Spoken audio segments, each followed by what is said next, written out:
All right, basketball instant reaction right here. I'm Stephen Willis, along with Trevor Oxley. We're going to talk about Ole Miss's 76-59 win over South Carolina. Trevor, the Rebels just took care of business tonight. Yeah, it was a complete game through and through. Ole Miss came in. They knew what they needed to do. They knew what was at stake, and they did it. And we're going to get to the bubble a little bit later, but all the results just seemed to snowball in Ole Miss's favor as the day went on, even down to Duke getting a COVID and having to leave the ACC tournament. Yeah, I mean, I could go through the list of everybody that, of all the things that pretty much went in Ole Miss's favor and realistically what we're looking at. I do feel bad for Duke. I don't wish that on anybody because I'm assuming, they pretty much followed all the rules, all the guidelines. But as far as what Ole Miss can control, I'm kind of glad we played South Carolina. I know, it would have been nice to get that 5 seed, but I really didn't want to play Vanderbilt again. I think you saw that with the Florida game. They came out in the second half, put up, 41 points. So that's, excellent for them. And they took it down to the wire. So, it was a very close game between the two of them. And then I think you're seeing a theme go on between a lot of these, first games that teams play where things kind of come out and be a lot closer than what they expect, especially in the SEC. I already mentioned Vanderbilt, and then you have Mississippi State, Kentucky going down to the wire, and then you have Missouri getting taken to the wire by Georgia. So if that's a trend, we could be in a decent spot to take LSU by storm tomorrow. Also, a trend today was big leads evaporating. Mississippi State lost a 15-point lead before winning at the very end, and I believe the same thing happened. Florida saw a double-digit lead evaporate to Vanderbilt as well. Mm-hmm. Well, we saw it today with Ole Miss. I mean, they almost got up to around 18, maybe 20. Did they touch 20? I can't remember, but it was. But it was something where you knew. I mean, it's the Frank Martin team, so they're gonna come out and they're gonna hustle. But you knew that they were gonna come back a little bit. It's SEC tournament play. No one's rolling over here. Yeah, and I put the tweet out earlier that playing Frank Martin in a tournament setting is like going to the dentist. I mean, you do not want to play that man in a setting like this. No, and I mean they were out without a couple players, and we're still battling. They brought energy. It was just Ole Miss matched it. Ole Miss was able to control the game, but you could see the fight on both teams. It was fun to watch. Yeah, a lot of energy from KJ Buffin. Jarkel Joyner probably had his best game as an Ole Miss Rebel, in my opinion. And then you have Matthew Morrell also starting to emerge a little bit. Yeah, I think it all started with KJ tonight. I think, in the first half, Ole Miss started out slow. I tweeted out keys to the game beforehand. One of them was to start out strong. And they kind of didn't do it. But KJ, even when he willed his way to that put back and one bucket where he was surrounded by 3 guys, you could just see that the energy was there from him. And, that eventually rubbed off onto other guys. And you started to see Romello White protect the rim a little bit better. He was challenging Sauce, he was rebounding. And then you saw Devontae Shuler start to come out with it. And then once we got into the bench guys, Robert Allen played really good minutes. And hold on real quick while I see how many it was he got for the game. So he played 23 minutes. You think about Robert Allen, you don't even realize that he played 23 minutes. And that's about as good as you can ask for a bench player, unless for him to do some sort of standout thing. He comes in, he plays the game, you don't even notice he's in there because he's holding down the job as well as KJ Buffin did. Yeah. And then you're right. Matthew Morrell if he plays like this tomorrow, that'd be a string of games. He's not a freshman anymore. Don't put the freshman label on him. He's essentially a veteran now. He looks confident. And anybody else catch your eye? I mean, Luis Rodriguez, this might be a little bit before your time, but a very Jason Smith-like performance. Mm-hmm. No, I'm a big fan of Lou Rod's game. Mm-hmm. I put out a piece pretty early in the year, and I said that Lou Rod was actually our third guy, and he was pretty much what I called a glue guy. And he was a guy that he's never going to hurt you. He may not wow you, but he's always has his impact on little things, whether it's, getting to the right defensive rotation spot, bringing energy, getting scrappy points. It's you can always count on Luis Rodriguez to be, if not a plus, to at least be neutral. And that's someone you want on the floor, a perfect role player. And Real quick, moving on to LSU a little bit. The first game this year, I think Devontae Shuler was 0 for 9, ended up with 2 points, both from the foul line. What do you attribute that performance to, and how can he correct that tomorrow? Yeah, it was interesting. A lot of guys talked about it at the post-game press conference. So if you follow the Rebel Walk on Twitter, you know you're going to see tweets of quotes from it. They just weren't mentally prepared to play LSU the first time.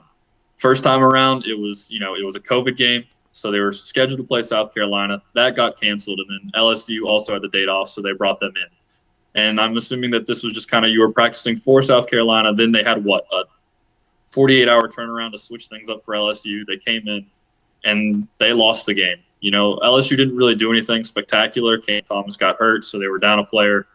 And then pretty much Ole Miss just, like you said, they went cold. It was one of their worst shooting performances of the year. LSU just kind of dragged the league up. We couldn't really scrap our way back into it. So I think it'll be a little bit different this time around. I really do. What do you see as the keys for Ole Miss tomorrow? Yeah, I think the big thing is Ole Miss really needs to get out and get on the defensive rebounds. Limit the second chance that LSU have. If they make tough shots, they make tough shots. I really think our defense, as long as it plays the way it has for most of the year, that we can limit their scoring. They're a really good offensive team, but for us to limit the amount of second chances they get and then actually limit how many points they get off of those second chances will be huge for us. I'm not so worried about how we play offensively because even tonight, it just felt like dudes were more confident shooting the ball. I don't know if you kind of got that vibe, but, they were taking some shots that were a little bit more risky.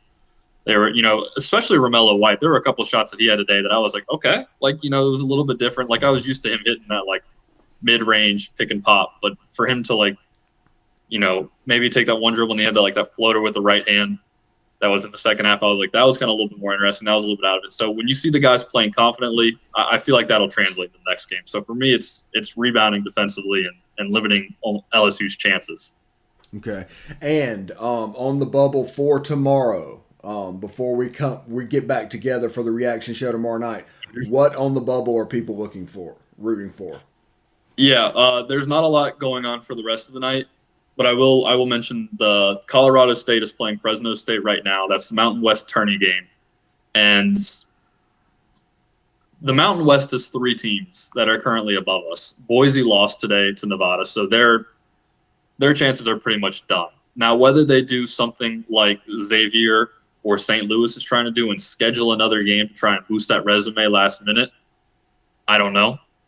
But look for us to kind of jump those teams because I really don't see the Mountain West being, a 3 bid into the NCAA tournament. So if we can kind of jump those teams and we can sneak into the first team out as of tomorrow, then I think we're in a really good spot.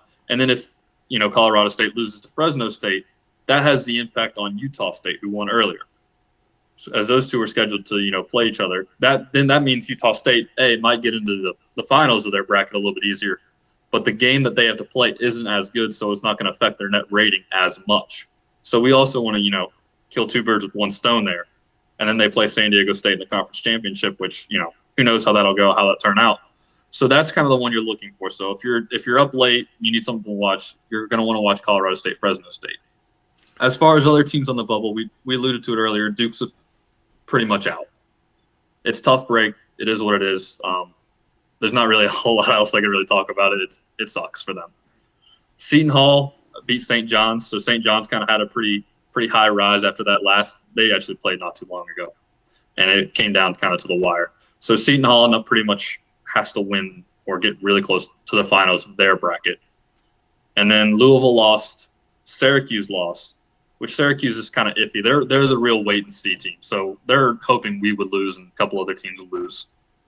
So when you look at that and you look at where Ole Miss is Ole Miss has the ability to control with a win. They might actually get in. But with how the SEC has been this year, top to bottom, it has the ability to boost its own, net rating and boost its, resume a lot better than a lot of these other teams do. So you look at the teams that have lost, you look at the teams who are pretty much real iffy in my mind. They're waiting to see what we would do. So if we do beat LSU, I think there's a really strong chance for us to get in. I haven't really looked a whole lot at the games that go on tomorrow.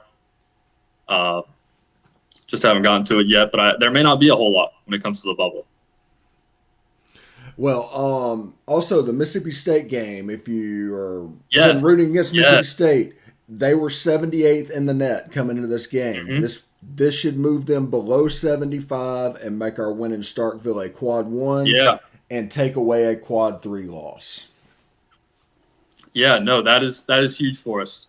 And like I said, at this point, we're shrinking the amount of days till Selection Sunday. So anything that can boost our resume is good for us. But realistically, I still think it all comes down to tomorrow. If Ole Miss comes out and they win, I think there's 99% chance in. Yeah, that I said this going in. Tonight was the most must-win game in the history of the Ole Miss basketball program because without tonight, you can't get tomorrow, and tomorrow is where the opportunity lies. I agree with you 100%. I've been saying that for a while. As soon as it was like everyone was worried about that, 5 seed, the potential we get. I know I already talked about it. It doesn't matter. It doesn't matter if you get that 5th seed and you have the chance to what we would have played Florida to get to play them. It doesn't matter if you don't win that first game. So, credit to them. They came out tonight. They looked really good across the board. And I think there's a weird, we look so good tonight. I'm interested to see if LSU comes out and they have to react to us tomorrow. Because, it's almost been almost a week since they played their last game. And we've already had one SEC tournament game under our belt. So we've kind of had that intensity because I don't think the physicality and energy is going to be too much different from what we saw tonight from South Carolina because they did battle. So I think that might actually help us in being prepared because I'm not worried about necessarily losing steam or fatigue at this point yet. That's more of a later in the bracket kind of thing when we had to play like our 3rd or 4th game in 4 days. Right now it's just, are we feeling good? Do we wake up tomorrow? Do we feel good? Do we have a good shoot around? Is the vibe of the team okay? And then we come out and we kind of catch LSU off guard a little bit. Yeah, and hopefully we can get it. This would be our 3rd or 4th ranked win of the season. We're undefeated playing ranked teams, so it should be interesting. Yeah, it's going to be a good one. It's another night game tomorrow, so if you're on the East Coast, it's not too much fun staying up late like this, but that's all right. It gives them more time to, relax, get some sleep, prepare a little bit. And it's going to be a lot of fun tomorrow. I'm excited. All right, and tomorrow we're planning on doing the show again, a reaction show after the game. Tune in for that. Tomorrow's Palmcast at 11 o'clock Eastern, 10 o'clock Central will be done as well. For Trevor Oxley, I'm Stephen Willis. Ole Miss 76, South Carolina 59, advancing to play LSU for basically all the marbles. But it was a great win, hotty toddy, and I'll see you tomorrow.